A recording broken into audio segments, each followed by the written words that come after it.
Hello, everybody. What's up? What's going on? And welcome to the 33rd episode of Raptors in 1. So, guys, let's get into it. I want to talk about the game against the Cleveland Cavaliers as we took them on at our home court and we defended it. Final score being 104 for Cleveland, 117 for the Raptors. Now, here's my opinion and here's my take. So, without any further ado, let's get it. This was a good game, man. This was a good game. I wish this was the playoffs already. And this would have been an amazing matchup for the playoffs. You know, because both teams, they have the same philosophy when it comes to getting into the paint. And basically, Cleveland obviously would have the edge just because they outsize us in the paint. However, this game, you had to make note that, you know, Cleveland did not have Jared Allen. And that's okay. It doesn't matter to me. There's no such thing as mercy or pity. A win is a win is a win is a win. And it doesn't matter how you get it. You have all the players on your squad or you got none of the players on your squad. A win is a win. And the same thing happened to the Raptors as well. When Cleveland took us on and we did not have Freddie and OG, they beat us. And you know what? It counted. So guess what? No Jared Allen. And if that's going to be a deal breaker for you and you can't win, well, you guys have some serious roster changes to make. I mean, it's kind of late in the season now, but yeah, I mean, I understand, you know, with Jared Allen not being in the paint, that freed quite a bit of real estate for us in the paint, and we took advantage of it. Straight up, we just outplayed the Cleveland Cavaliers in almost every statistical category in that game, save maybe like one or two.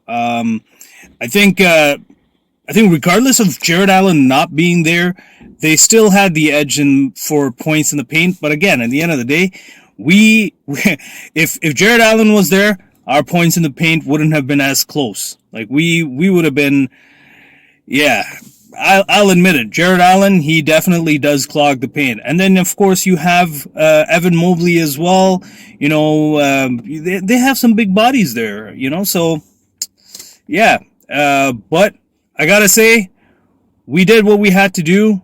We got that W, and it was in a convincing fashion. That ties our record now with the Cleveland Cavaliers. The only difference is they're still in the 6th spot, and we're still fighting to get to that 6th spot. And that's just because they have won more games in the regular season series against us. And that's why they get the tiebreaker, they get that 6th spot.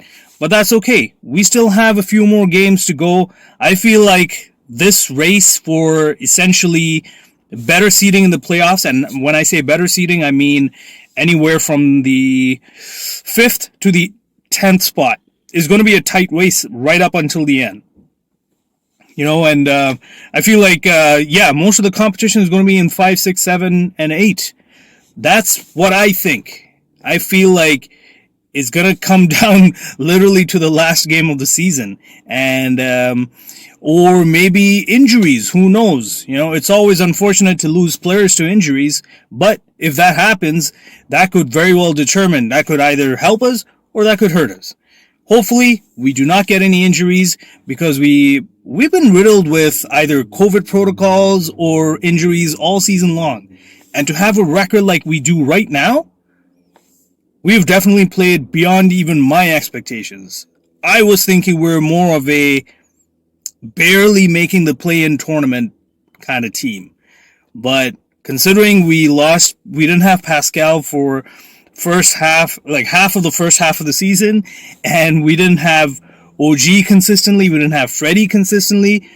The fact that we didn't have our starting 5 play together consistently, and the way we've played and we've showed the league and the games that we've won against certain big teams like Phoenix, it's a testament to this team. Like, this team has so much potential. We're just one superstar away. That's right. We're just one superstar away from making noise, from actually, I would even say, going to the finals. Just one superstar away. If I were to take it a step further, if this team keeps developing the way they are, they keep buying into their role, gelling together. And if we get a superstar, I could say that that is the winning formula. That will get us the championship. Now, this superstar, at which position? Hit the comment section and let me know. Let me know which position do we need a superstar in to help us get over that, essentially that hole that a superstar kind of fills. Attracting all the attention and letting all the other players look even better and get even more production out of them. My opinion, I would say, I think we could use a superstar either in the center position, but he's got to be either a traditional big or a point center. A point center who can at least decently stretch the court. I know, like, in this day and age, it's kind of hard to get that kind of a player of that caliber, and especially sell them on coming to Toronto. But we'll see what happens. I still trust Masai and Bobby. I know they're going to do something. They definitely have tricks up their sleeves. They have plans E and plan F and what have you. So it's got to be an interesting offseason for me for sure. But hey, we haven't even finished the regular season yet, and we haven't even gotten into the playoffs yet. So that'll be interesting to see how that turns out. I digressed. Yeah, I tend to do that quite a bit. So, coming back to the game, the man of the match, Pascal Spicy P. Oh, yes. Oh, wait. I got a new name for him, All-Star P. And pretty soon, when the playoffs start, maybe he will be the playoff Spicy P. And I say that because apparently Paul George was supposed to be playoff P. But, ladies and gents, you and I both know that that doesn't always happen. It used to back in his Pacers days. But since he left the Pacers, playoff P was no more to be found. Coming back to Spicy P, yeah, Spicy P, he was a man of the match. He had 35 points, and he was doing a little bit of everything. Cleveland Cavaliers did not have an answer for him on the defensive end. Nope. He was out-rebounding them if he wanted to. He was distributing the ball. He was shooting. He was picking his spots. It did not matter. And he exploited those mismatches like no tomorrow. If you were watching the Canadian broadcast and you heard Matt Devlin, he was occasionally kind of like, oh, spin cycle, and that's right. Spicy P, he has that one move, the spin, like he just drives it hard to the rim, and then he spins left and then goes on his right. Now, of course, the scouting report says that, but he's added another element to his game, and now the defenses are kind of on rollerblades, wondering, is he going to go left or is he going to go right? Because he could spin left, he could spin right, he could finish left, he could finish right. And, yes, that's his go-to move, but in this game, he was hot from the three-point line.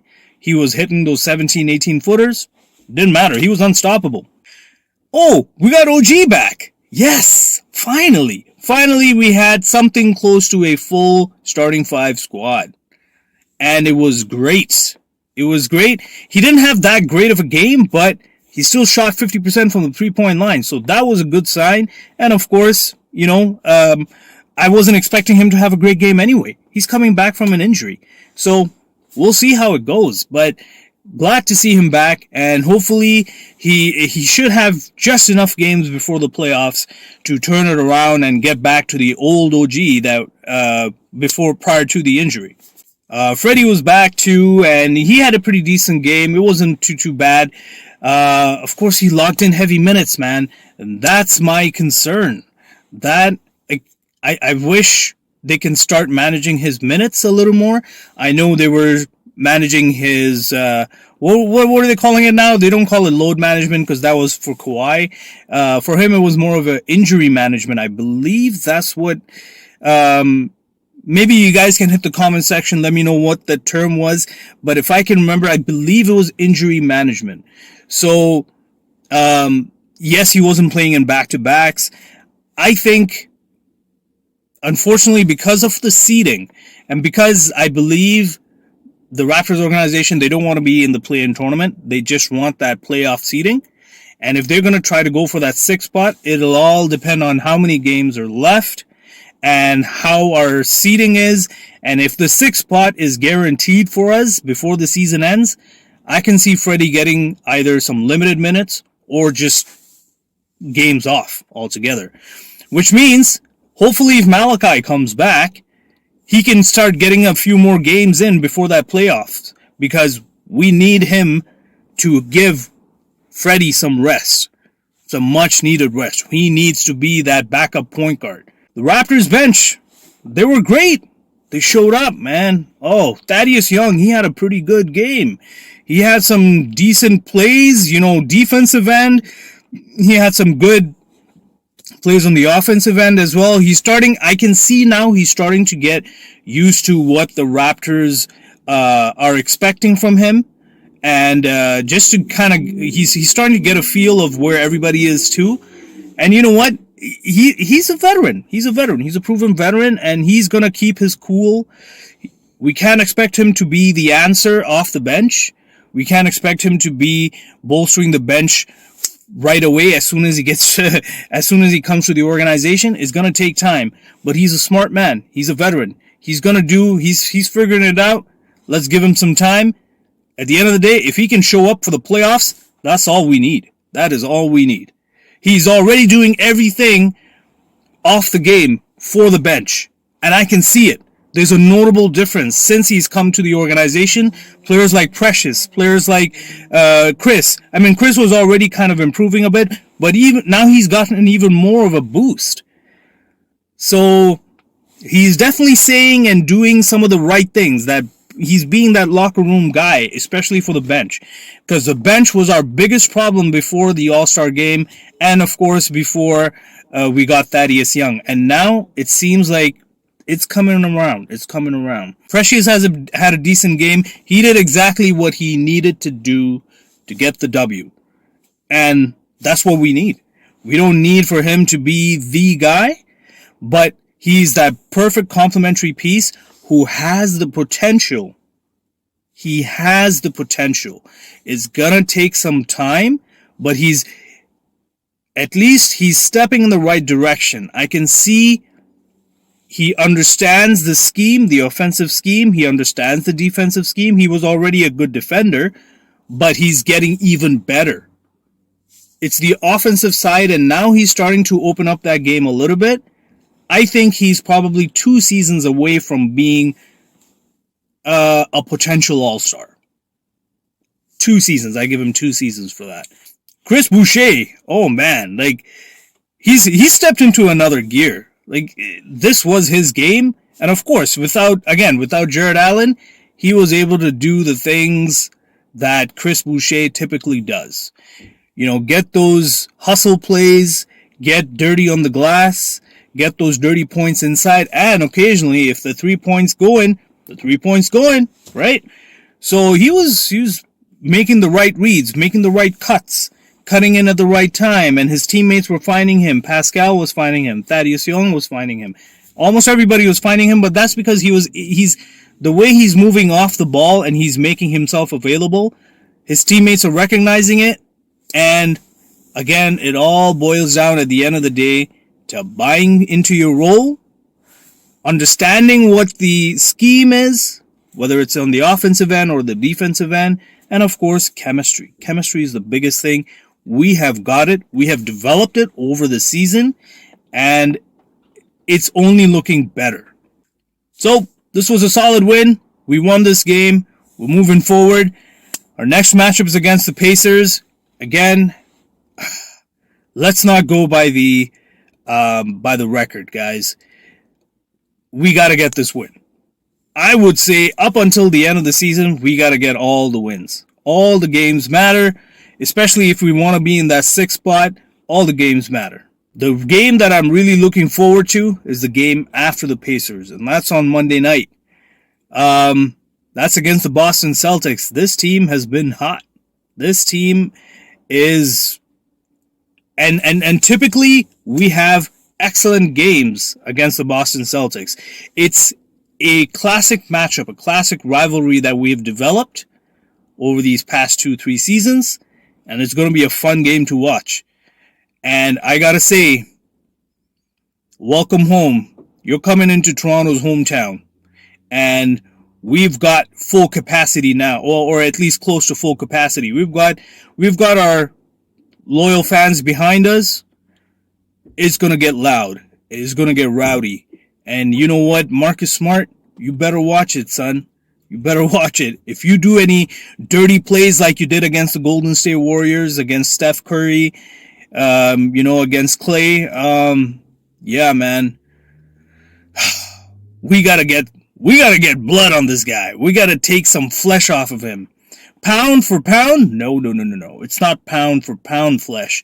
If he takes a pound, we're gonna take 10 pounds off him. That's how we gotta be. This is gonna be a physical game against the Celtics. We have to put our foot down, and we gotta contain Tatum.